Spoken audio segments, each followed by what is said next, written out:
చాలా కాలం క్రిందట యెహోవా నాకు ప్రత్యక్షమై ఇట్లనెను, శాశ్వతమైన ప్రేమతో నేను నిన్ను ప్రేమించుచున్నాను గనుక విడువక నీ ఎడల కృప చూపుచున్నాను.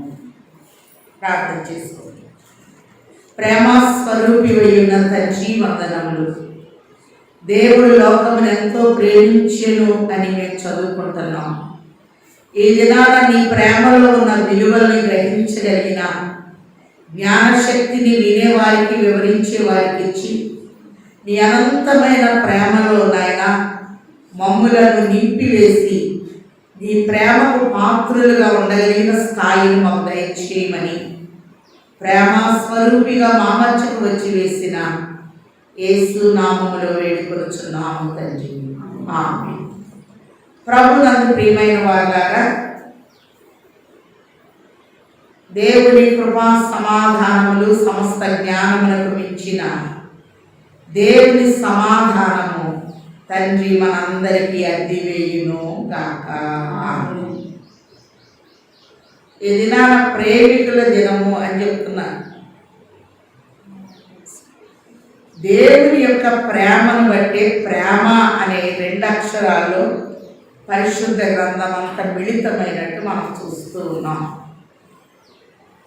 మన విశ్వాస ప్రమాణంలో కూడా మొదటి లక్షణం నువ్వు ప్రేమ. అలాగే దైవ లక్షణాల్లో కూడా ప్రేమ అన్నది మొదటి లక్షణముగా మనం చూస్తూ ఉన్నాం.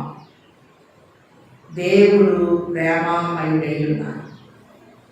ఎవరి ప్రేమలోనన్నా లోపం కనపడుతుంది, కానీ దేవుని ప్రేమలో ఎన్నడూ లోపం అనేది కనపడదు.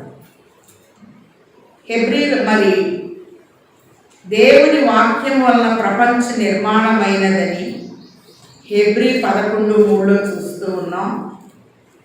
వాక్యమే ప్రేమ ఉన్నది కనుక పరిశుద్ధ గ్రంథంలో ప్రేమ కొరకు ఒక అధ్యాయాన్ని కేటాయించేశారు.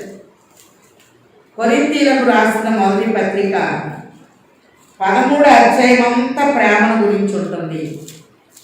కొరింథీయులకు రాసిన మొదటి పత్రిక 13వ అధ్యాయము 13వ వచనం చూస్తే మరి ఇక్కడ 3టిని ప్రభు బయలుపరుస్తూ ఉన్నారు. విశ్వాసము, నిరీక్షణ, ప్రేమ. ఈ 3 నిలుచును, వీటిలో శ్రేష్టమైనది ప్రేమయే. శ్రేష్టమైన ప్రేమను తండ్రి మనకి చూపిస్తూ ఉన్నారు. శాశ్వతమైన ప్రేమతో నేను మిమ్మల్ని ప్రేమిస్తున్నానని, ప్రేమ అనేది శ్రేష్టమైనది అని ప్రభు తెలియచేస్తూ ఉన్నారు. అలాగే 16వ కీర్తనలో మనం చూస్తే ఈ శ్రేష్టత యొక్క ప్రత్యేకతని ప్రభు బయలుపరుస్తూ ఉన్నారు. ఒకసారి మనం చూస్తే కీర్తనల గ్రంథము 16వ కీర్తనలో ప్రభువు చక్కని మాట అంటున్నారు. 3వ వచనంలో, నేనిలాగందును, భూమి మీదనున్న భక్తులే శ్రేష్ఠులు, వారు నాకు కేవలము ఇష్టలు. ప్రేమ శ్రేష్టమైనది. అలాగే భక్తి జీవితంలో ప్రేమ అనేది కనపడాలి. దేవుని ప్రేమకు మానవుని ప్రేమకు ఉన్నటువంటి వ్యత్యాసాన్ని ఒకసారి మనం చూద్దాం. దేవుని ప్రేమ తల్లి ప్రేమతో పోల్చబడింది. తల్లి అనగా సంఘమునకు సాదృశ్యమై ఉన్నది.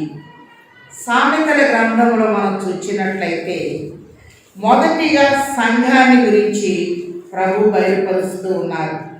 సామెతల గ్రంథము 6వ అధ్యాయము 20వ వచనంలో, నా కుమారుడా, నీ తండ్రి ఆజ్ఞను గైకొనుము, నీ తల్లి ఉపదేశమును త్రోసివేయకుము. తల్లి అనగా సంఘము.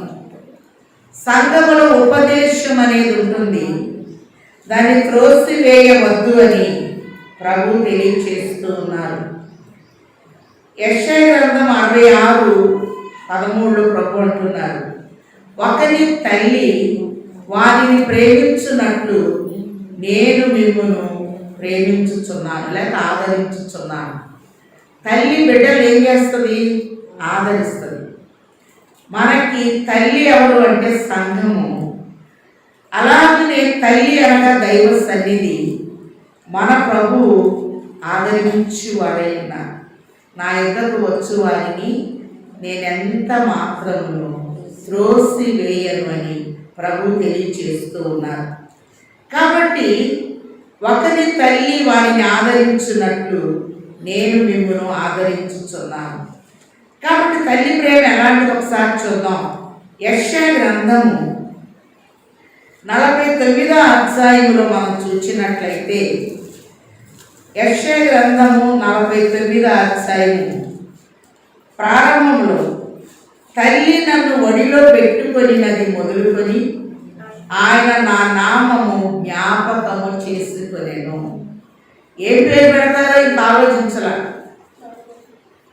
మరి ప్రభు చక్కని మాట అంటూ ఉన్నారు, నీకు తలంపు పుట్టక మునిపే నీ ఆలోచన నేను ఎరిగి ఉన్నాను. కాబట్టి తల్లి నన్ను ఒడిలో, కాబట్టి సంఘము అనేది తల్లిగా పోల్చబడింది. ఒడిలో అనగా భద్రతని చూపిస్తూ ఉంది. అలాగనే ఆయన నా నామము జ్ఞాపకము చేసుకొనెను. అన్ని నామముల కన్నా పైనామము యేసు నామము. యెషయా గ్రంథం 49లోనే మనం చూస్తే 15వ వచనంలో, స్త్రీ తన గర్భమున పుట్టిన బిడ్డను కరుణింపకుండా తన చంటి పిల్లను మరచున. ఒక్కసు మార్పిచ్చారు. వారైనా మరచుదురు కానీ నేను నిన్ను మరువు. కాబట్టి ఎప్పుడు ప్రభు మనం మర్చిపోరు. మనకు మతిమరుపు ఎక్కువైందని ప్రభు చెప్పారు. నా బల్ల ఎదురు వచ్చినప్పుడు నన్ను జ్ఞాపకం చేసుకుని, విశ్రాంతి దినమును పరిశుద్ధంగా ఆచరించిన జ్ఞాపకం చేసుకుని, నేను మీ మధ్య ఉన్నాను అని మీరు జ్ఞాపకం చేసుకుని అని మనకు జ్ఞాపక శక్తి తగ్గుతుంది, కానీ ఆయన మనల్ని ఎప్పుడు మర్చిపోడు.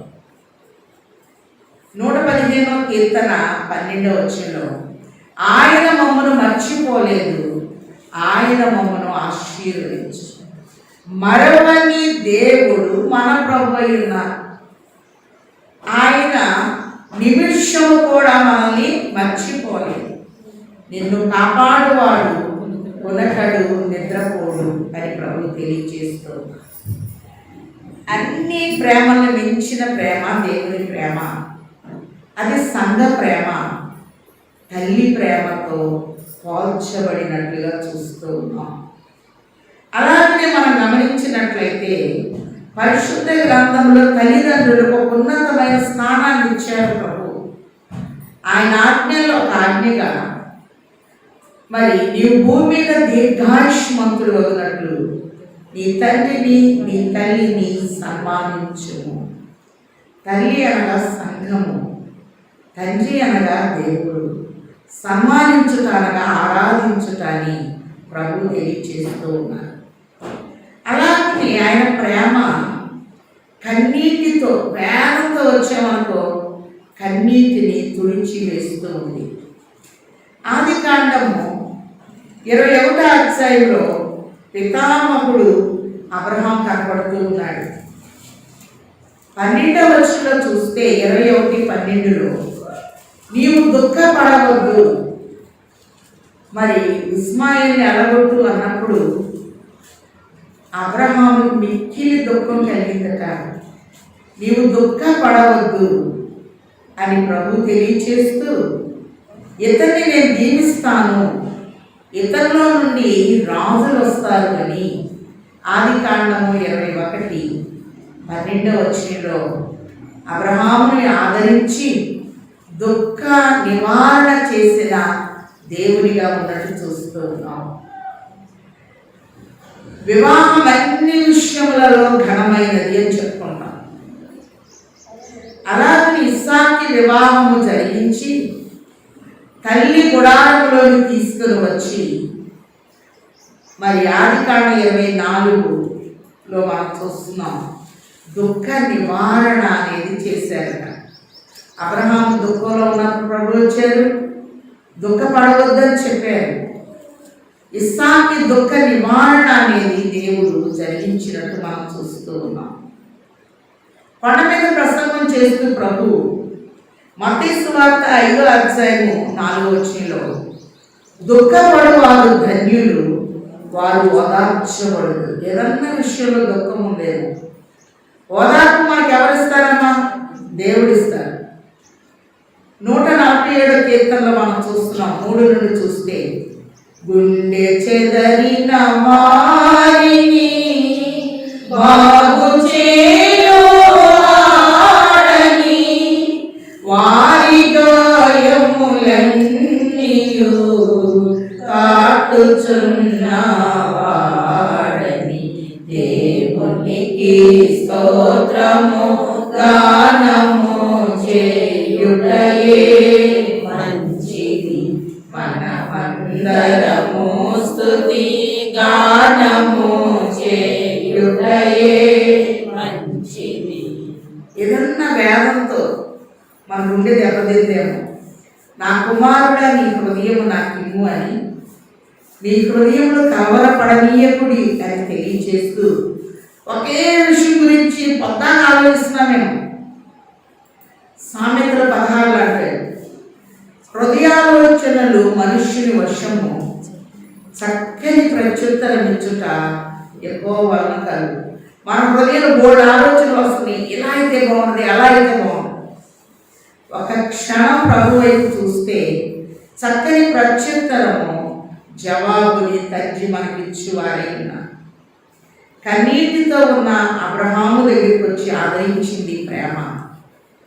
అలాగే సమాధుల తోటలో ఏమన్నా అంత శూన్యమే. ఈ సమాధుల తోటలో ఒక స్త్రీ ఏడ్చుకుంటూ వెతుకుతుందట. దేవదూతలు అడుగుతున్నారు, అమ్మా ఎందుకు ఏడుస్తున్నావు? నా ప్రభుని ఎవరో ఎత్తుకొని పోయారట. ఇక దేవదూత మాట్లాడిన ఇంకా ఆదరణ రాలేదు అని ప్రభువే వచ్చారట. ఒకసారి చూద్దాం, యోహాను సువార్త 20వ అధ్యాయము 15వ వచనంలో, యేసు అమ్మా ఎందుకు ఏడ్చుచున్నావు, ఎవరిని వెతుకుచున్నావు అని ఆమెను అడగగా, ఆమె ఆయన తోటమాలి అనుకుని. ఇక్కడ మనం చూస్తే వేదనతో ఉన్న ఈమె దగ్గరికి ప్రభు వచ్చి వేశారు, అమ్మా ఎందుకు ఏడుస్తున్నావు? ఈ దినాన దుఃఖపడు వారు ధన్యులు, వారు ఓదార్చబడదు. తన ప్రేమ ఆదరిస్తూ ఉంది అని ప్రభు తెలియచేస్తూ ఉన్నారు. అలాగే మనం చూసినట్లయితే 139వ కీర్తనలో మరి 13 వచనం ఒకసారి కనుక మనం గమనిస్తే ఎలాంటి ప్రేమ ప్రభు మనకి చూపిస్తున్నారో ఇక్కడ మనకు అర్థమవుతూ ఉంది. 139వ కీర్తన 13వ వచనం, నా అంతరింద్రియములన్నీ నీవే కలుగ చేసితివి, నా తల్లి గర్భమందు నన్ను నిర్మించిన వాడవు నీవే. గర్భంలో నిర్మాణము ఎవరు చేశారంటే ప్రభువే. నీవు నన్ను కలుగ చేసిన విధము చూడగా భయమును ఆశ్చర్యమును నాకు పుట్టుచున్నవి, అందును బట్టి నేను నీకు కృతజ్ఞతాస్తుతులు చెల్లించుచున్నాను. నీ కార్యములు ఆశ్చర్యకరం, నీవు నన్ను కలుగ చేసిన విధము చూడగా. చక్కటి ముక్కు, చక్కటి మొహం, చక్కటి రూపాన్ని ఇచ్చిన ఆయన ఎవరమ్మా? దేవుడే. ఇర్మియాతో అంటాడు, నీవు తల్లి గర్భములో ఉన్నప్పుడే నిన్ను నేను ఎరిగితిని, జనములకు ప్రవక్తగా నేను నిన్ను ప్రతిష్ఠించి తిని అని ప్రభువు తెలియచేస్తూ ఉన్నాడు. కాబట్టి తల్లి ప్రేమ శాశ్వతమైన ప్రేమ. అలాగనే తల్లి ప్రేమ శ్రేష్టమైనది. కొరింథీయులకు రాసిన మొదటి పత్రిక 13:13లో ప్రేమ, నిరీక్షణ, విశ్వాసం ఉంది, వీటిలో శ్రేష్టమైనది ప్రేమయే. ప్రేమ శ్రేష్టతను చూపిస్తూ ఉంది. ప్రేమ అనేది యోహాను సువార్త 15వ అధ్యాయంలో ప్రభు అంటారు, ద్రాక్షావళిని నేను, తీగలు మీరు అని ప్రభు తెలియచేస్తూ ఉన్నారు. మరి ప్రేమ సంతోషానికి, ప్రేమ ఉంటే సంతోషంగా ఉంటారు. మొహం వెళ్ళిపోతాము. న్యాయాధిపతుల గ్రంథము 9వ అధ్యాయము 13వ వచనంలో మనం చూస్తే, ఎవరు చదువుతారా? న్యాయాధిపతులు 9వ అధ్యాయము 13వ వచనంలో ద్రాక్షారసము సంతోషాన్ని ఇస్తూ ఉందట. దేవునిని మానవులను సంతోషపెట్టు నా ద్రాక్షారసమును నేనియ్యగా. చాలు, దేవుని మానవుల్ని సంతోషపెట్టేది ఏంటి? ద్రాక్షారసం. అందుకే యూదుల వివాహంలో తప్పకుండా ద్రాక్షారసం అనేది వాడతారు. మనం గమనిస్తే మానవుని దేవుని సంతోషపెట్టేది ద్రాక్షారసం. ద్రాక్షావళిని నేను, తీగలు మీ. ప్రేమ ఉన్నప్పుడు సంతోషంగా ఉంటాం. ప్రేమ ఉన్నప్పుడు బహుమానాలు ఇవ్వాలనిపిస్తుంది. తండ్రి దేవుడు లోకమును ఎంతో ప్రేమించాడు. యోహాను సువార్త 3:16 చూస్తున్నాం. తన అద్వితీయ కుమారుణ్ణి లోకములోకి ఇచ్చాడు. అలాగే 1 యోహాను పత్రిక 4:8 అంటాడు, తండ్రి తన ప్రియ కుమారుని లోకానికి ఇచ్చాడు, ఇందులో ప్రేమ ఉన్నది. అబ్రహాముని ఒక్కగానొక్క కుమారుని ఇవ్వమన్నాడు, ఇవ్వటానికి వెళ్ళాడు, ఇందులో ప్రేమ ఉన్నది. ఇస్మాయిల్ని అల్లగొట్టన్నప్పుడు ఏడ్చాడు, కానీ ఇస్సాకుని బలిమన్నప్పుడు ఏడ్చాడు. ఆయన ఒక అధ్యాయంగా తేడా. 21వ అధ్యాయంలో ఇస్మాయిల్ని అల్లగొట్టాడు, 22వ అధ్యాయంలో ఉన్న ఒక్కగానొక్క కొడుకుని బలిమన్నాడు, నువ్వే అక్కడ నిల్చొద్దని. అప్పటికి అబ్రహాము యొక్క విశ్వాసం 100 రెట్లు పెరిగిపోయినట్టుగా చూస్తూ ఉన్నాం. దేవుని ప్రేమ ఇదిగో జనులార భావంబులందరియరే, కేవలము నమ్ముకొనినా పరలోక జీవంబు మనకబ్బును. ఇక్కడ మనం చూస్తే ద్రాక్షారసము లేక ప్రేమ సంతోషాన్ని ఇస్తూ ఉంది. ద్రాక్షారసము ఆయన ప్రేమ సమాధానమునకు సూచన. ప్రేమ ఉన్నప్పుడు సమాధాన పడతాం. సమాధానపరచు వారు ధన్యులు, వారు దేవుని కుమారులు అనబడుదులని ప్రభు తెలియచేస్తూ ఉన్నారు. ఒకసారి మనం చూద్దాం. జకర్యా గ్రంథము 8వ అధ్యాయము 12వ వచనం చూడండి. జకర్యా గ్రంథము 8వ అధ్యాయము 12వ వచనం. సమాధాన సూచకమైన ద్రాక్ష చెట్లు ఫలమిచ్చును. చాలు, సమాధాన సూచకమైన ద్రాక్ష చెట్లు ఫలమిచ్చును. ద్రాక్షారసము ప్రేమను చూపిస్తుంది, సమాధానాన్ని చూపిస్తూ ఉంది. మన ప్రభు సమాధానకర్త ఉన్నారు అని ప్రభు తెలియచేస్తూ ఉన్నారు. ద్రాక్షారసము లేక ఆయన ప్రేమ ఆత్మను వికసింప చేస్తుందట, ఎప్పుడు సంతోషంగా ఉండేటట్టు. ఫిలిప్పీ పత్రిక 4:4 అంటారు, మరలా చెప్పుచున్నాను ప్రభునందు ఆనందించుడి. హోషేయ గ్రంథము 14వ అధ్యాయము 7వ వచనం చూద్దాం. హోషేయ గ్రంథము 14వ అధ్యాయము 7వ వచనం. ఆత్మను వికసింప చేస్తుందట ప్రేమ లేదా ద్రాక్షారసము. ఈ ప్రేమ ద్రాక్షారసము కన్నా మధురము అని పరమగీతములో మనం చూస్తూ ఉన్నాం. ఒకసారి చదవండి. అతని నీడయందు నివసించి వారు మరలి వత్తురు, ధాన్యము వలె వారు తిరిగి మొలతురు, ద్రాక్ష చెట్టు వలె వారు వికసింతురు. చాలు, ద్రాక్ష చెట్టు వలె వారు వికసింతురు. పరమగీతంలో కనుక మనం చూసినట్లయితే నీ ప్రేమ ద్రాక్షారసము కన్నా మధురము అనే మాట చూస్తూ ఉన్నాం. ద్రాక్షారసములో సంతోషం ఉంది, ద్రాక్షారసములో సమాధానం అనేది ఉంది, ద్రాక్షారసము వికసింప చేస్తూ ఉంది. అందుకే పరమగీతము 1:2లో నీ ప్రేమ ద్రాక్షారసము కన్నా మధురము అనే మాటని మనం చూస్తూ ఉన్నాం. ద్రాక్షావళి ఆయన ప్రేమ స్నేహమునకు సంకేతమై ఉన్నది. ప్రసంగిలో మాట ఉన్నది, స్నేహం చేయుట విడిపోవుట నా వశము. ఒకసారి చూడు, యోహాను సువార్త 15వ అధ్యాయములో కనుక మనం చూస్తే 1 నుండి 7 వచనాల్లో చక్కని మాట, ద్రాక్షవళిని నేను, తీగలు తీరని చెప్తూ 7వ వచనంలో నా యందు మీరును మీ యందు నా మాటలను నిలిచి ఉండిన ఎడల మీకేది ఇష్టమో అడుగుడి. చాలు. నా యందు మీరు, మీ యందు నా మాటలు, దేవుని మాటలు, ప్రేమ కలిగిన మాటలు మనలో నిలిచి ఉండాలి అని చెప్తూ, ఈ ప్రేమ లేక ద్రాక్షవళి ఫలింపునకు గుర్తు. 128వ కీర్తన 3వ వచనంలో నీవు ధన్యుడవు, నీకు మేలు కలుగును, నీ లోగిట నీ భార్య ఫలించు ద్రాక్షవల్లి వలె ఉండును అని ప్రభు తెలియచేస్తూ ఉన్నారు. కాబట్టి మనం గమనించినట్లయితే వివాహములో ప్రేమ అనేది ఉండాలి. ఆ ప్రేమ తగ్గింది కనుక ఒక మూలవాక్యము, ఆయన మీతో చెప్పునది చేయుడి అని చెప్తాడు ప్రభు పాదాల దగ్గర మనం కూర్చున్నప్పుడు.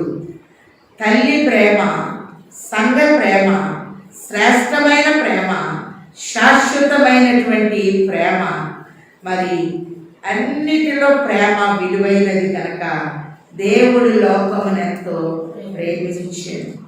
ఈ ప్రేమ మనల్ని ఆదరిస్తూ ఉంది. ఒకరి తల్లి వారిని ఆదరించినట్లు నేను మిమ్మల్ని ఆదరించాను. ఈ దినాన ఎవరు మనస్సు నలిగి వచ్చినా ఆయన ఆదరించే దేవుడు. కన్నీటిని తుడిచే ప్రేమ దేవుని ప్రేమ. రెండోదిగా చూస్తే తండ్రి ప్రేమ. నువ్వు భూమి మీద దీర్ఘాయుష్మంతులు వదినట్లు నీ తండ్రిని నీ తల్లిని సన్మానించు. పరలోకమందున్న మా తండ్రి అని మనకి ప్రార్థన నేర్పించారు. మన దేశాన్ని మాతృదేశము అని మనం పిలుచుకుంటాం. ఇస్రాయేల్ దేశాన్ని తండ్రి దేశం, ఫాదర్ ల్యాండ్. కాబట్టి తండ్రికి అన్నీ తెలుసు. ఎప్పుడో ఒకప్పుడు తప్పిపోతున్నాం. నీతిమంతుడు లేడు, ఒక్కడైనా లేడు. మరి లూకా సువార్త 15వ అధ్యాయంలో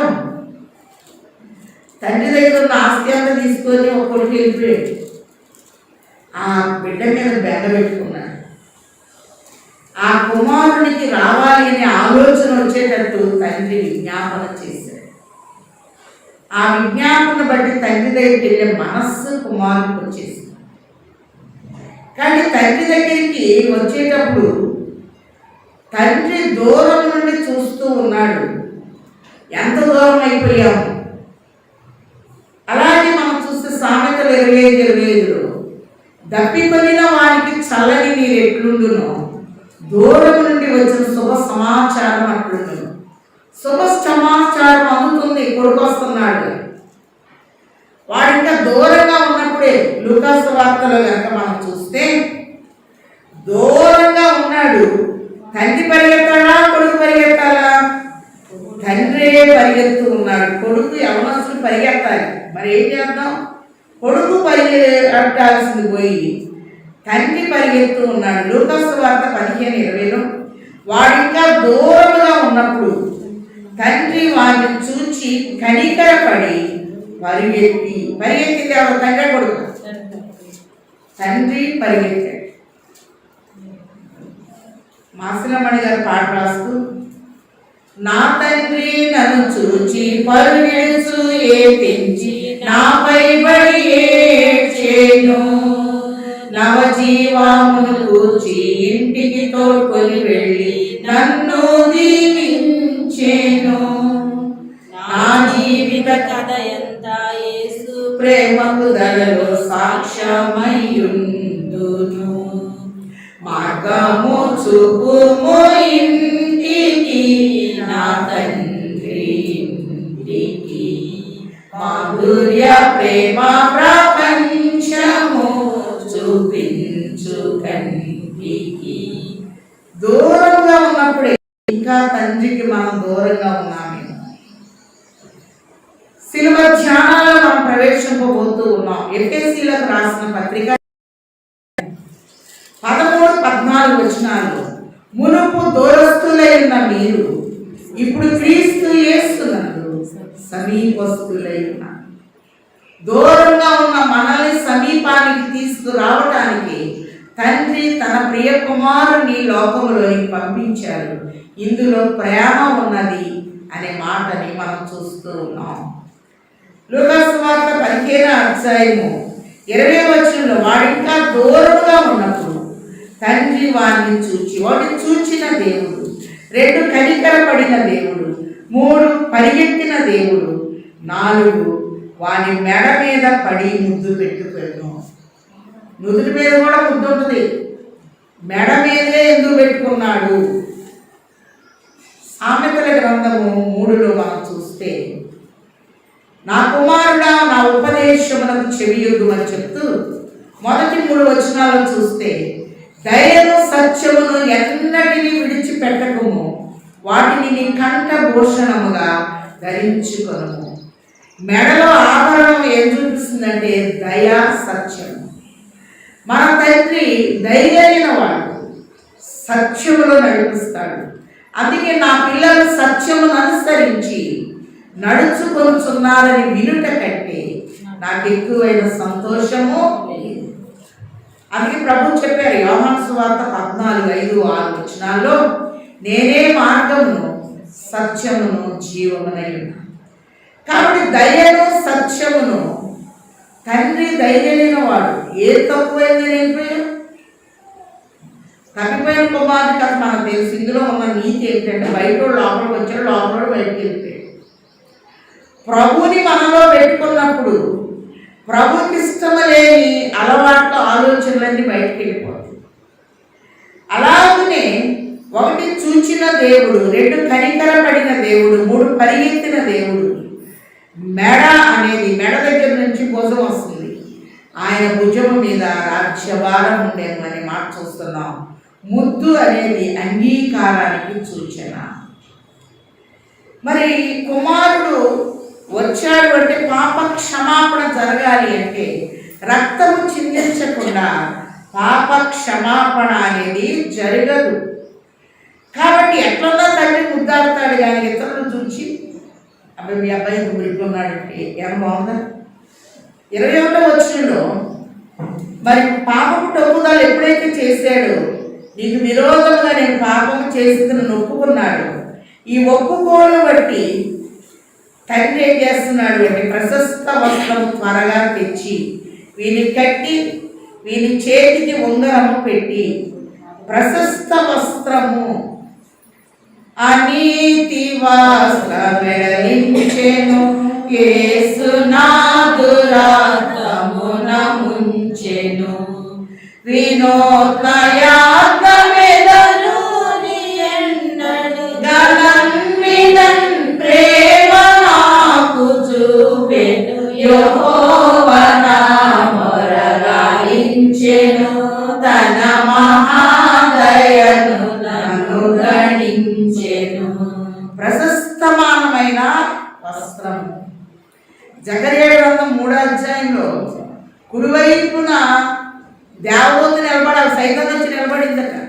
ఇదిగో నీ పిల్లలకన్నీ మలిన వస్త్రాలు ఉన్నాయంటే ప్రశస్తమానమైన వస్త్రము జకర్యా గ్రంథం 3వ అధ్యాయంలో యెహోషువకి ధరింప చేసినట్టు చూస్తూ ఉన్నాం. కాబట్టి ప్రకటన 19లో చూస్తున్నాం, 9వ వచనం దగ్గర నుండి చూస్తే ఆమె ధరించుకొనుటకు ప్రకాశములు నిర్మలములైన సన్నపు నార బట్టలు ఆమెకి ఇవ్వబడేను. ఇవి పరిశుద్ధుల నీతి క్రియలు అనే మాట చూస్తూ ఉన్నాం. తండ్రి వస్త్రాన్ని బహుమానంగా ఇస్తున్నారు. ఉంగరము పెట్టి, ఉంగరము అనేది బంధాన్ని కలుపుతుంది.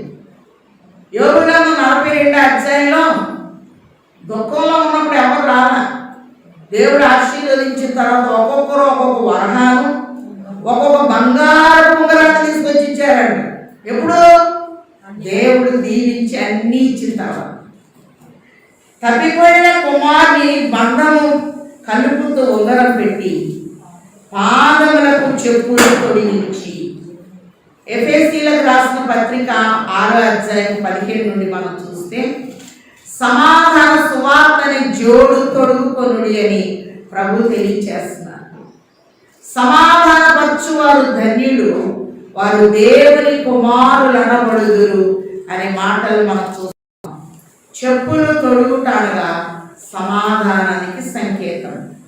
119 దావీదు కీర్తన 105 చూస్తే, నీ వాక్యము నా పాదములకు దీపము, నా త్రోవకు వెలుగై ఉన్నది అనే మాటని మనం చూస్తూ ఉన్నాం. అలాగే ఇక్కడ మనం చూస్తే, చెప్పులు సమాధానముతో చేర్చుకొని క్రొవ్విన దూడను తెచ్చి వధించుడి. వధ జరిగితే గాని, రక్తము చిందితే గాని పాప క్షమాపణ అనేది లేదు. కాబట్టి ప్రభు తన అమూల్యమైన రక్తాన్ని కల్వరిలో చిందించారు, మన పాపాన్ని క్షమించారు. అందుకే ఎఫెసీయులకు రాసిన పత్రిక 2వ అధ్యాయంలో, మీ అపరాధముల చేత మీ పాపముల చేత మీరు చచ్చిన వారై ఉండగా క్రీస్తు తన రక్తముతో బ్రతికించాను. రక్తము బ్రతికిస్తుంది.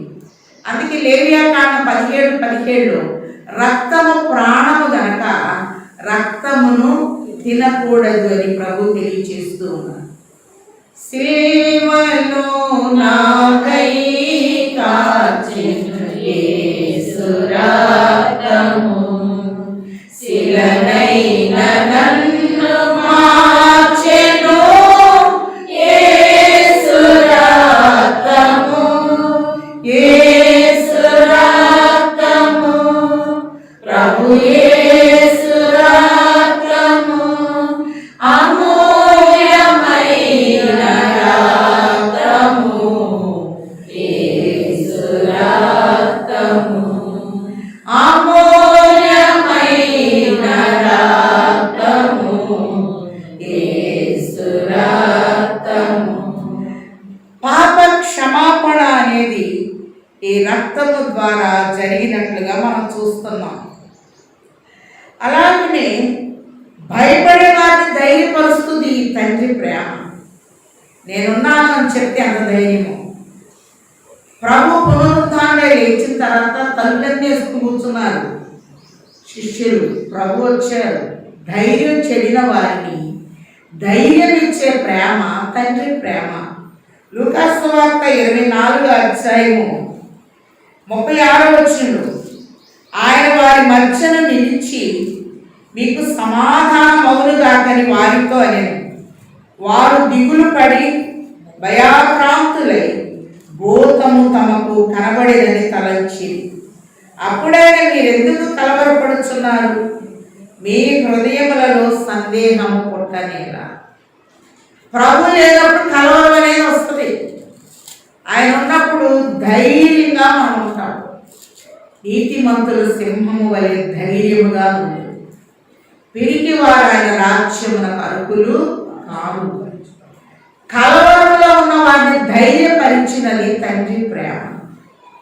కలవరాన్ని కొట్టివేసి సంతోషాన్ని ఇస్తూ, నన్ను పట్టి చూడండి అని ప్రభు తన గాయాన్ని చూపిస్తూ వారిని తన ప్రక్కకు చేర్చుకుంటూ ఉన్నారు.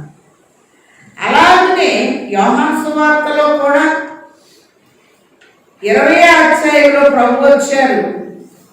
నమ్మలేని వారిని నమ్మిస్తూ ఆయన ప్రేమ. తోమాతో చెప్పారు, ప్రభు వచ్చారని నేను నమ్మనంటాడు ఆయన. నమ్మని వ్యక్తి కొరకు నమ్మించడానికి వచ్చింది ప్రేమ. రా తోమా, నా పాదాలను చూడు, నా గాయాలను చూడు, ఏం పెట్టి ఇస్తానన్నావు కదా, రా అని పిలుస్తూ ఉన్నాడు. యోహాను సువార్త 20వ అధ్యాయము 20వ వచనంలో, తన చేతులను ప్రక్కను చూపగా శిష్యులు ప్రభును చూచి సంతోషించి చేతులకున్న గాయాలను చూపించారు, తన ప్రక్కను చూపించారు. నన్ను ప్రార్థించమర్చుమీ నాదా, నీదు కృపవల్లని, నీదు నామ నన్ను నిరీక్షించు, నీ చిత్తంబు నాదాగు, నన్ను చేర్చు చేర్చు చేర్చు రక్షక, నీవు పాడ్డ సిల్వాకు, నన్ను చేర్చు చేర్చు చేర్చు రక్షక, గాయపడ్డ బ్రతుకు. ఆయన చేతులు ఆయన ప్రక్క గాయాన్ని చూపిస్తుంది. మరి మన గాయం అయితే లోపల నుంచి చెప్తారు, ఆయన ఉంటే గాయం అని సుఖం లేదంట. ఆయన పొందిన దెబ్బల చేత మనకు స్వస్థత కలుగుతున్నది అనే మాటల్ని మనం చూస్తున్నాం. ఆయన ప్రేమ ధైర్యాన్ని ఇస్తూ ఉంది, నమ్మలేని వారిని నమ్మిస్తూ ఉంది, అవిధేయులను విధేయులుగా చేస్తూ ఉంది, శత్రువులను మిత్రులుగా చేస్తుంది ఆయన ప్రేమ. కొరింథీయులకు రాసిన మొదటి పత్రిక 15వ అధ్యాయంలో మనం చూసినట్లయితే 9వ వచనం ఒకసారి చూద్దాం. కొరింథీయులకు రాసిన మొదటి పత్రిక 15వ అధ్యాయము 9వ వచనంలో మనం చూసినట్లయితే, ఏలయనగా నేను అపోస్తులందరిలో తక్కువ వాడను, దేవుని సంఘమును హింసించినందున అపోస్తులను అనబడుటకు యోగ్యుడు కాను. అయినను నేనేమై ఉన్నాను, అది దేవుని కృప వలనే అయి ఉన్నాను. మరి ప్రయాసపడినది నేను కాదు, ప్రయాసపడినది నాకు తోడయున్న దేవుని కృపయే అని పౌలు గారు చెప్తూ, కొరింథీయులకు రాసిన మొదటి పత్రిక 11 అంటాడు, నేను క్రీస్తును పోలి నడుచుకున్నాను, మీరు నన్ను పోలి నడుచుకోండి. ఎఫెసీ పత్రిక 5వ అధ్యాయం 1వ వచనంలో, ప్రియులైన పిల్లల వలె దేవుని పోలి నడుచుకుని 3వ వచనంలో, మీరు ప్రేమ కలిగి నడుచుకోండి. సంఘం ఏ కలిగి ఉండాలమ్మా? ప్రేమ. కాబట్టి ప్రేమ ఏమన్నా తగ్గుతుందేమో, లేకపోతే దేవుడు మనకి ఈ హెచ్చరిక ఇవ్వడు. ప్రకటన గ్రంథం 2వ అధ్యాయం 4వ వచనం అన్నాడు, మొదట నీకుండిన ప్రేమను నీ వదిలితివని నీ మీద తప్పు ఒకటి మోపవలసి ఉన్నది. వ్యాలెన్స్ డే ప్రేమికుల దినం అని చెప్తున్నాం. దేవుణ్ణి మనం ఎలా ప్రేమిస్తున్నాం? మరి రోమా 8:32లో చక్కని మాట, తన ప్రియ కుమారుని లోకానికి ఇచ్చాడు, ఇందులో ప్రేమ ఉన్నది అనే మాటల్ని మనం చూస్తూ ఉన్నాం. తన సొంత కుమారుని అనుగ్రహించుటకు వెనుక తీయక మనందరి కొరకు ఆయన అనుగ్రహించిన వాడు, ఆయనతో పాటు సమస్తమును మనకెందుకు అనుగ్రహింపడని చూస్తున్నాం. తండ్రి ప్రేమ ధైర్యపరుస్తూ ఉంది. తండ్రి ప్రేమ నమ్మని వారిని నమ్మించేటట్టు వెంటాడుతూ ఉంది. తండ్రి ప్రేమ క్షమిస్తూ ఉంది. ఒక స్త్రీ ప్రభు దగ్గరికి తెచ్చారు. ఈ పాపం చేస్తాను పట్టుకొచ్చామని యోహాను సువార్తలో చెప్తున్నారు. మీలో పాపం లేని వారు మొదటిగా ఆ మీద రాయి వేయండి అన్నాడు. ఆయన వంగి ఏమో రాయించుండారు, రాయి వేయాల్సిన ఆయనే ఇలేదు. అప్పుడు యోహాను సువార్త 8వ అధ్యాయము 7-8 వచనాలు ప్రభు అంటున్నారు, అమ్మా నీకు ఎవరు శిక్ష విధించలేదా? నేను కూడా నీకు శిక్ష విధించను, ఇక పాపం చేయొద్దని. ఆ ప్రేమ కలిగిన మాట మళ్ళీ తప్పు చేయనివ్వలేదు. అందుకే 119 దావీదు కీర్తనలో 11వ వచనంలో, నీ ఎదుట నేను పాపము చేయకుండానట్లు నా హృదయంలో నీ వాక్యము ఉంచుకొని ఉన్నాను అని చూస్తూ ఉన్నాం. తల్లి ప్రేమ అనగా సంఘ ప్రేమ ఆదరిస్తూ ఉంది. తండ్రి ప్రేమ ధైర్యం చెప్తూ ఉంది. అబ్షాలోము చనిపోయాడు. 2వ సమూయేలు గ్రంథం 18వ అధ్యాయం చివరి వచనంలో దావీదుకి ఎంతో కీడు చేశాడు, కానీ తండ్రి ప్రేమ రోధిస్తుంది. నా కుమారుడా అబ్షాలోమా, నీకు బదులు నేను చనిపోతే ఎంత బాగుండేది. ఇది తండ్రి ప్రేమకు సంకేతంగా మనకు కనపడుతూ ఉంది. అలాగనే 3వ ప్రేమ స్నేహితుని ప్రేమ. తల్లిదండ్రుల దగ్గర కొన్ని సీక్రెట్లు పెడతారు, నన్ను ప్రేమించినప్పుడు ఎవరు చెప్తారా? మీరు నీ ఎదుగురా మేము ఉన్నాం, నీ పెళ్ళి మేము చేస్తాం, చెప్పొద్దు మీ అమ్మ మీ నాన్న అని సలహాలు ఇస్తూ ఉంటారు. కాబట్టి తల్లిదండ్రులు కూడా చెప్పని విషయాలు ఎవరు చెప్తారు? స్నేహితులు. అబ్రహాము నా స్నేహితుడు అని ప్రభు అంటూ ఉన్నాడు. దేవుడు మనతో స్నేహం చేయటానికి ఈ లోకంలోకి వచ్చి వేశారు. యోహాను సువార్త 15వ అధ్యాయము 7 నుండి చూస్తే, మీరు నేను చెప్పింది చేస్తే మీరు నా స్నేహితులు అయి ఉంటారు. మిమ్మల్ని దాసులు అని పిలవక స్నేహితులు అని పిలుస్తాను. హానోకు దేవునితో నడిచారంటే ఏదో మంచి స్నేహం కుదిరింది. హానోకు కుటుంబంతో ఉంటూ ఒంటరిగా ఉండలేక ప్రభుతో కలిసి వెళ్ళిపోయాడు. ఆడ కొడుకు పుట్టాడు హానోకి, మెతుషెల. ఎంత ఆయుష్కాలమో దేవుడు 900 సంవత్సరాల పైనే ఆయనకు ఆయుష్కాలం ఇచ్చాడు. ఎందుకు అంటే మెతుషెల తండ్రి హానోకు దేవుడితో నడిచాడు, చక్కటి స్నేహం చేశాడు. అబ్రహాము దేవుని స్నేహితుడు. అంతరంగంలో ఉన్న విషయము రేపు బుధవారం చూస్తాం. అబ్రహాముకు మరుగు చేసేదనా అని సొదొమ గొమొర్రా విషయంలో చక్కగా తెలియచేసినట్లుగా వాక్యంలో మనం చూస్తూ ఉన్నాం. ఒకసారి వాక్యంలో మనం చూస్తే యెషయా గ్రంథము 41వ అధ్యాయములో ప్రభువుతో స్నేహం చేసినప్పుడు ఆయన అంతరంగంలో ఉన్న విషయాన్ని ఆయన బయలుపరచువారై ఉన్నారు. 10వ వచనం చూద్దాం. నీవు నా దాసుడవనియు నేను నిన్ను ఉపేక్షింపగా ఏర్పరచుకుంటుననియు నేను నీతో చెప్పి ఉన్నాను, నీకు తోడై ఉన్నాను. భయపడకము, నేను నీ దేవుడై ఉన్నాను. దిగులు పడకము, నేను నిన్ను బలపరుతును. నీకు సహాయం చేయువాడను నేనే. నీతి అను నా దక్షిణ హస్తముతో నిన్ను ఆదుకొందును అని చెప్తూ 8వ వచనం, నా సేవకుడైన ఇశ్రాయేలు, నేను ఏర్పరచుకున్న యాకోబు, నా స్నేహితుడైన అబ్రహాము సంతానమా. అబ్రహాము దేవుడికి ఎవరు? స్నేహితుడు. స్నేహం చేశారు, అంతరంగంలో ఉన్న విషయాన్ని బయలుపరిచారు. ప్రభుతో స్నేహం చేస్తే తండ్రి కొన్ని మర్మాల్ని మనకి బోధించువారై ఉన్నారు. మోషే ఉన్నాడు. దేవుని ఇల్లంతటిలో నమ్మకమైన వ్యక్తిగా మోషే ఉన్నట్లు వాక్యంలో మనం చూస్తూ ఉన్నాం. ఒకసారి చూద్దాం.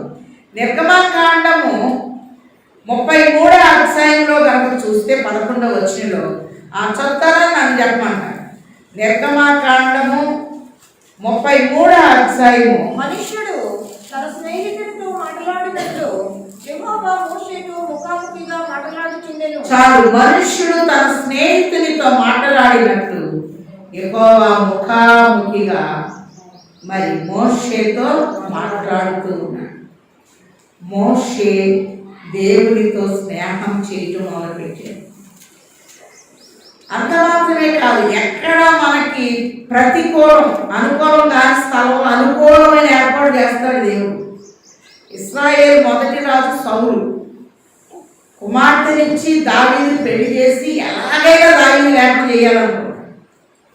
కానీ సౌలు కుమారుడైన యోనాతానుని దావీదుకి మంచి స్నేహితునిగా దేవుడు ఏర్పాటు చేశాడు. ఎలాంటి స్నేహం అంటే అసలు ఎవరు విడదీయలేరన్నమాట. ఈయన అంటాడు, స్త్రీలు నా పైన చూపు ప్రేమ కంటే నీ ప్రేమ అధికమైనది. ఒకసారి చూద్దాం. మొదటి సమూయేలు గ్రంథము 18వ అధ్యాయం. దావీదు సౌలుతో మాట్లాడటం చాలించినప్పుడు యోనాతాను హృదయము దావీదు హృదయముతో కలిసిపోయాడు.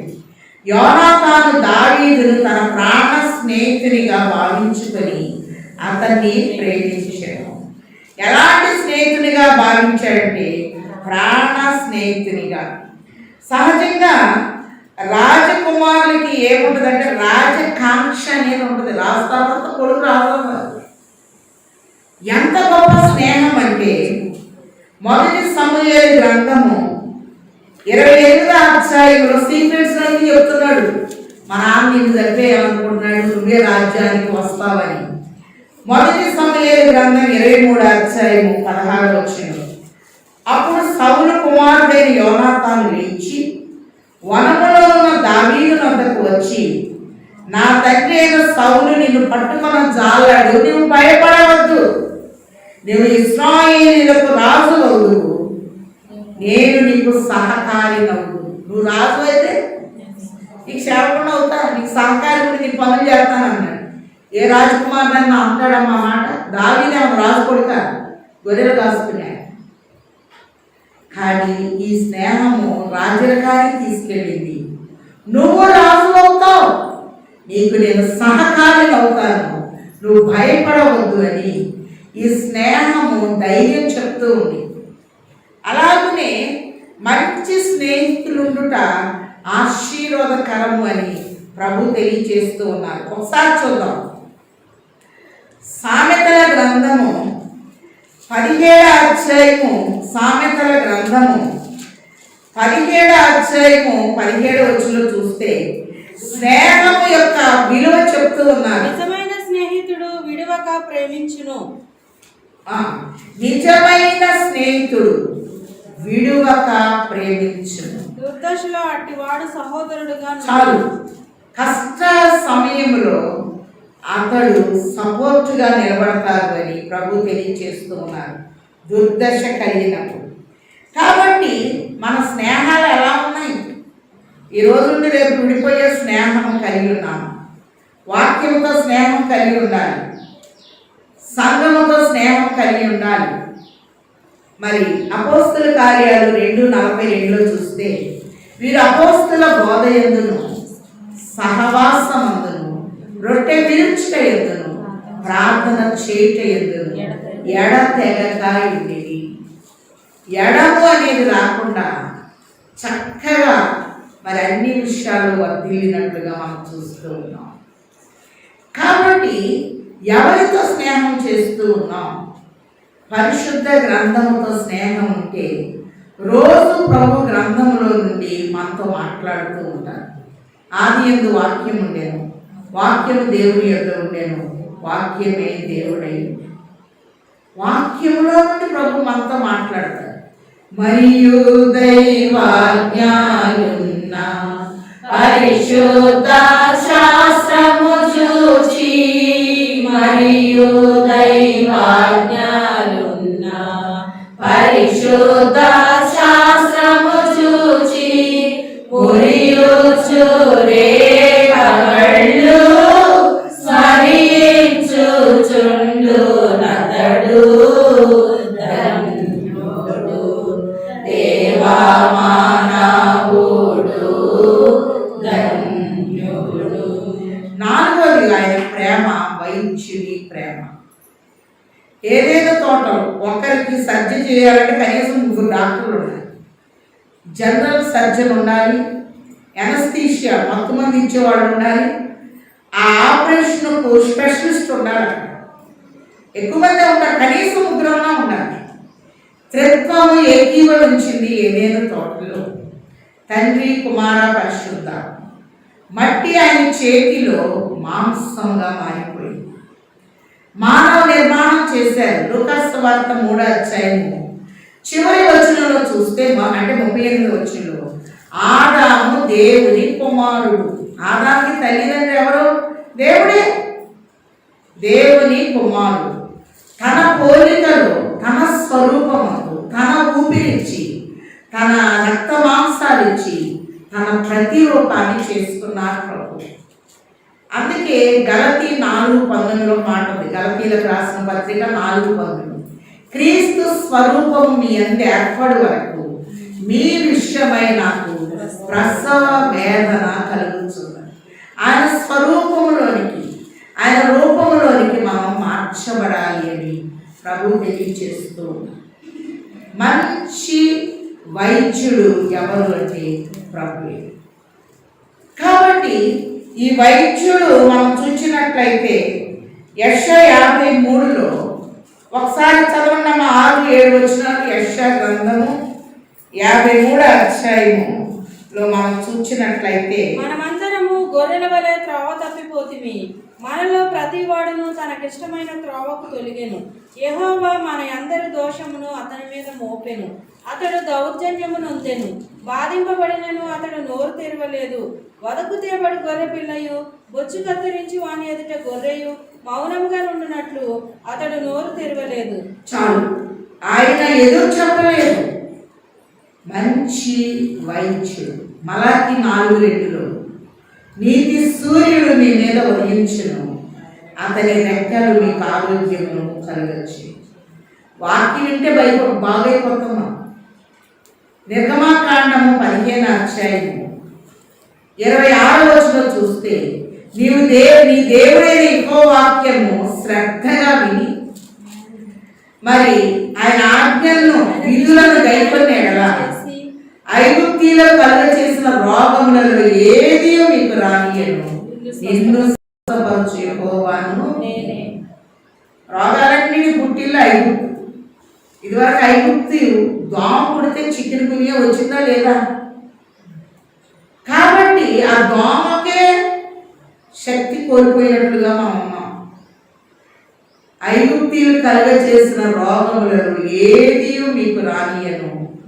నిన్ను స్వస్థపరచు యెహోవాను నేనే. మన తండ్రి మనకి స్వస్థత అనేది దయచేయవారై ఉన్నారు. అంత మాత్రమే కాదు, దేవుడు ఆయన పాదాల దగ్గర కూర్చుంటే చాలు చక్కటి ఆరోగ్యాన్ని ఇస్తారు. బైబిల్లో 53 పర్యాయాలు ఆయన వైద్యుడిగా వర్ణించాడు. ఆయన మంచి గైనకాలజిస్ట్. ఒక రక్తస్రావం కలిగిన స్త్రీ వచ్చి వస్త్రాన్ని ముట్టుకుంటే మరి ఆ వెంటనే 12 ఏళ్ల నుండి పరమా వైద్యుల యొద్ద మందు పుచ్చుకొనిన మానాదాయే ఇన్నాళ్ళ యేసు చెంగు మొక్క నిడుమాలన్నిటి నుండి విడుదలాయే. వినరయ్యా వినరయ్యా యేసు ప్రభావము,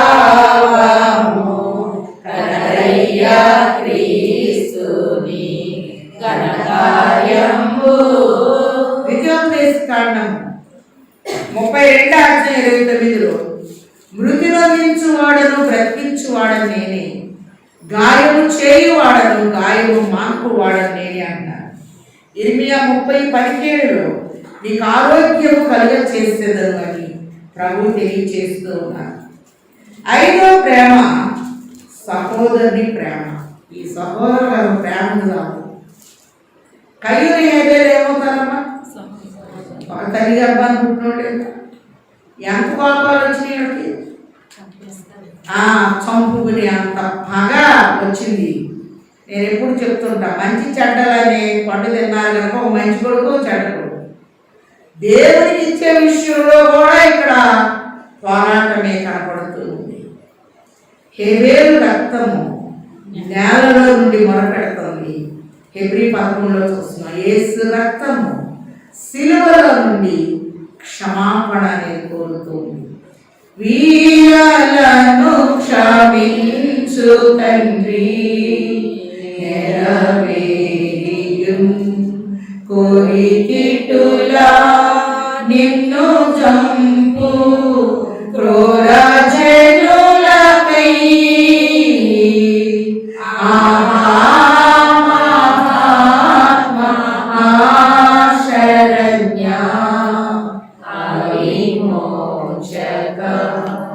సహోదరుల ఐక్యత కలిగి నివసించుట ఎంత మేలు, ఎంత మనోహరం. యోసేపు వాళ్ళ అన్నలు సహోదరులే. గోధులో పడేసి అమ్మేసేదాకా ఆగలేదు. సహోదరులు వచ్చినప్పుడు భోజనం పెట్టారు. తర్వాత బెన్యామీన్ వచ్చినప్పుడు దుఃఖం అనేది బయటకు వచ్చింది. మరియా మాత్రం సహోదరులే. ఆ వాక్యం ఏంటంటే నాకు కోపం వచ్చిందో చెప్తాను. యాకోబు ఏశావు సహోదరులే, కానీ వారి పగలు ఇప్పుడు కూడా నెరవేరుతానే ఉన్నాయి. అలాగనే మన ప్రభు సహోదరుని ప్రేమ. 1 కొరింథీయులకు రాసిన పత్రిక 15వ అధ్యాయం 58వ వచనంలో, కాగా నా ప్రియ సహోదరులారా, మీ ప్రయాసం ప్రభునందు వ్యర్థము కాదు అని ఎరిగి స్థిరులను కదలని వారిని ప్రభు కార్యాభివృద్ధి ఎప్పటికీ ఆసక్తులై. కాబట్టి యెహోవా మా తండ్రి కాడ, యేసుడు మా అన్న కాడ మనం పాడుకుంటూ ఉంటాం. 6వ ప్రేమ కాపరి ప్రేమ. 121వ కీర్తనలో నిన్ను కాపాడువాడు పునకడు నిద్రవు. 23వ కీర్తనలో చూస్తున్నాం. దావీదు అంటున్నాడు, యెహోవా నా కాపరి, మంచి కాపరి, గొప్ప కాపరి, అధ్యక్షుడైన కాపరి, ఆత్మల కాపరి. కాబట్టి ఈ కాపుదలను ప్రొటెక్ట్ చేస్తాడు, భద్రం చేస్తాడు, సేఫ్టీ ఇస్తాడు. ఎక్కడ క్షేమము 32వ కీర్తన 7లో ఉంటుంది, నా దాగు చోటు నీవే. స్టెబిలిటీ ఇస్తాడు, స్థిరత్వాన్ని ఇస్తాడు, సేఫ్టీ ఇస్తాడు. నిత్యము తండ్రి మనల్ని నడిపిస్తూ ఉంటాడు. 27వ కీర్తన 3వ వచనంలో, యెహోవాను నేను దానికి నీరు కట్టుచున్నాను, ప్రతి నిమిషమున దాన్ని కాపాడుచున్నానని ప్రభు తెలియచేస్తూ ఉన్నాను. చివరిగా 7వ ప్రేమ భర్త ప్రేమ.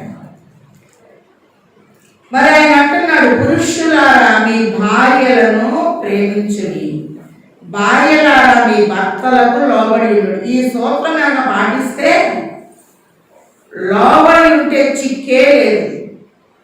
సంఘము దేవునికి లోబడి ఉండాలి. దేవుడు లోకమును ఎంతో ప్రేమించాడు, ఆయన మనల్ని ప్రేమిస్తూ ఉన్నాడు. మనం గమనించినట్లయితే సామెతలు 31వ అధ్యాయం 10వ వచనంలో, గుణవతి అయిన భార్య దొరుకుట అరుదు, అటుది ముత్యము కంటే అమూల్యమైనది, ఆమె పెరిమిటి ఆమె యందు నమ్మకం ఉంచు. మనకున్న నమ్మకం, ప్రభువుకి మన మీద నమ్మకం ఉంది, మనం పొగుడుతాడు.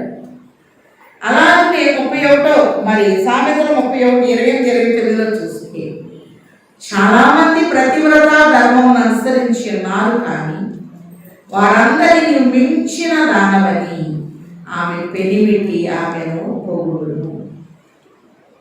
అసలు ప్రభు మనకేమవుతారు?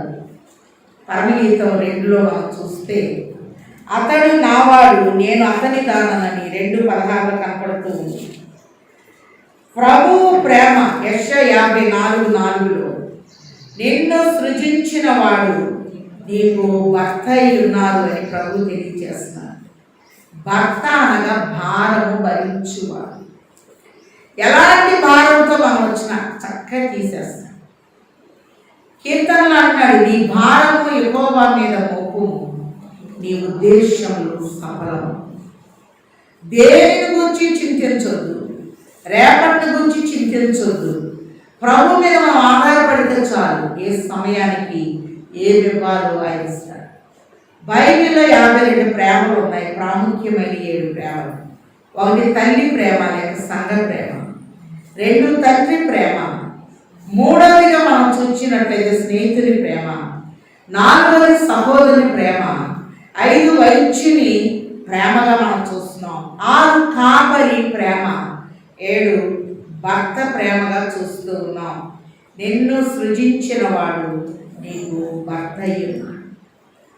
సుమియోను చేతిలో ప్రభువుని పెట్టినప్పుడు ఆయన ఒక మాట అంటాడు, నాథా సకల ప్రజల ఎదుట నీవు సిద్ధపరిచిన రక్షణను నేను కన్నులారా చూచింది. అలాగనే నాథ అనగా భర్త నాకేమి కొదువా నాదుండా ఇక నాకేమి కొదువా నాదుండా శ్రీకరం ప్రభు దేవుడే నా శ్రేష్ఠ పాలకుడు నా ఏక రక్షకుడు కనుక నాకేమి కొదువా నాదుండా. నాథ అనగా భారం భరించువాడు. శిలువలో మన భారం భరించాడు.